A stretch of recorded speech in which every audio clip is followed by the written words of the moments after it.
చూస్ country delight, live better. ఇప్పుడే country delight యాప్ని download చేసుకోండి.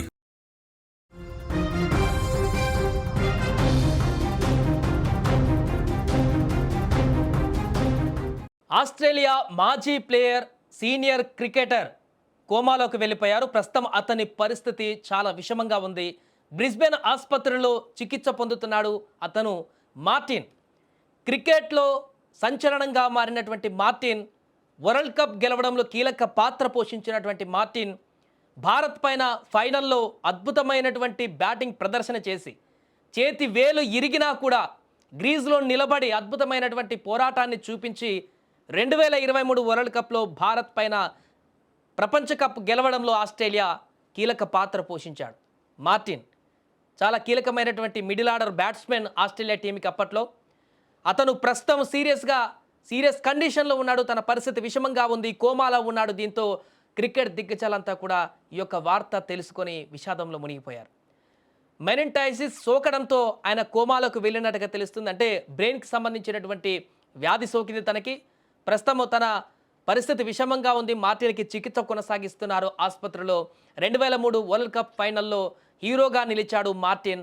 భారత్ పైన వీరోచిత ఇన్నింగ్స్ ఆడినటువంటి మార్టిన్ ఆ తర్వాత 2006లో రిటైర్మెంట్ ప్రకటించి కామెంటేటర్గా కొంతకాలం సేవలు అందించాడు.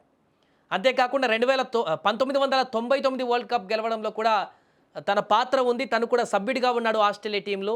ఆ తర్వాత 2003లో భారత్ చేతికి వచ్చినటువంటి వరల్డ్ కప్లో 1983 తర్వాత మరలా 2003లో ప్రపంచ కప్ని ముద్దాడేటువంటి అవకాశం భారత్కు వచ్చింది. ఫైనల్ వరకు వెళ్ళింది. అద్భుతంగా టీమిండియా ప్రదర్శన కొనసాగిస్తుంది అనుకున్నటువంటి సందర్భంలో ఆస్ట్రేలియా ఫైనల్లో భారత్ పైన అద్భుతమైనటువంటి పోరాటాన్ని చేసి అద్భుతమైనటువంటి బ్యాటింగ్ ప్రదర్శనతో ఫైనల్లో ఓడించింది 2003 వన్డే వరల్డ్ కప్లో.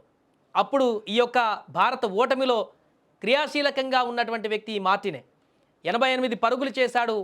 చెయ్యి విరిగిపోయి ఆడలేని పరిస్థితిలో ఉన్నా కూడా క్రీజులోకి వచ్చి ఆడినటువంటి అతని ఆట తీరు అప్పుడు ప్రపంచంలో ఉన్నటువంటి క్రికెట్ అభిమానులందరినీ కూడా ఆశ్చర్యానికి గురి చేసింది.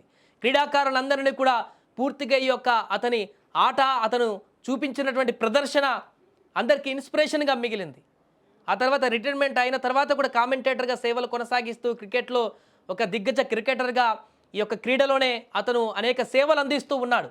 అలాంటి ఉన్నతమైనటువంటి క్రీడాకారుడు, ఆస్ట్రేలియా సీనియర్ క్రీడాకారుడు, మాజీ క్రీడాకారుడు ఈరోజు కోమాలో ఉండి పరిస్థితి విషమంగా ఉందనేటువంటి విషయాన్ని తెలుసుకున్న వెంటనే ఆడమ్ గిల్క్రిస్ట్ కూడా వెంటనే ట్వీట్ చేశాడు. తన స్నేహితుడు, తన సహచర బ్యాట్స్మెన్ అతను జట్టులో ఉన్నప్పుడు తను కూడా కీలక సభ్యుడు గిల్క్రిస్ట్. ఆస్ట్రేలియా క్రికెట్లో అప్పుడున్నటువంటి ఆటగాళ్ళ గురించి మనం ప్రత్యేకంగా చెప్పాల్సిన పని లేదు. ఒక్కొక్కరు ఒక్కొక్క డైనమిక్ లాగా ఉండేది. గిల్క్రిస్ట్ కూడా తీవ్ర ఆవేదన వ్యక్తం చేస్తున్నాడు. మార్టిన్ ఈ రకమైనటువంటి పరిస్థితుల్లోకి రావడం చాలా బాధ కలిగిస్తుంది. మార్టిన్ అస్వస్థత వార్త తనని చింతించేలా చేస్తుంది.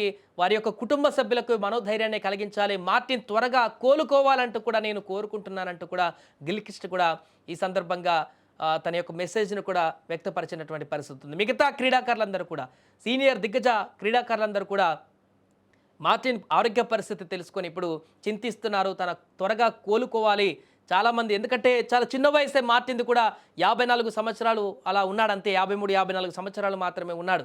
చిన్న వయసులోనే ఇలాంటి పరిస్థితి రావడం పట్ల ఎవరు ఊహించలేదు. ఇలాంటి తీవ్రమైనటువంటి అనారోగ్య సమస్యలు ఎదుర్కొని ఈరోజు ఆసుపత్రిలో పరిస్థితి విషమంగా ఉండి ఏమవుతుందో తెలియనటువంటి ఒక ఆందోళనమైనటువంటి వార్త బయటకు వస్తుందని కూడా ఊహించలేదు. అందుకే ఈ వార్త తెలుసుకొని ఇప్పుడు ఆస్ట్రేలియా క్రీడా ప్రపంచం అంతా కూడా నివరపోతుంది. ఇంకా ప్రపంచ క్రికెట్ అంతా కూడా, క్రికెట్లో ఉన్నటువంటి దిగ్గజ క్రీడాకారులు ఎవరైతే మార్టిన్తో అప్పట్లో ఆడినటువంటి క్రీడాకారులు ఉన్నారో వారితో పాటుగా మిగతా మాజీ క్రికెటర్లందరూ కూడా మార్టిన్ కోలుకోవాలి, తను మరలా కామెంటేటర్గా లేకుంటే మ్యాచ్లు జరుగుతున్నటువంటి సందర్భంలో తన యొక్క సలహాలు సూచనలు చేయాలంటూ కూడా విన్నవిస్తున్నారు. ఏదేమైనా ప్రస్తుతం మార్టిన్కి అయితే అత్యవసర చికిత్స కొనసాగుతుంది. కోమాలో ఉన్నారు. పరిస్థితి అయితే విషమంగా ఉన్నట్టుగా కనబడుతుంది.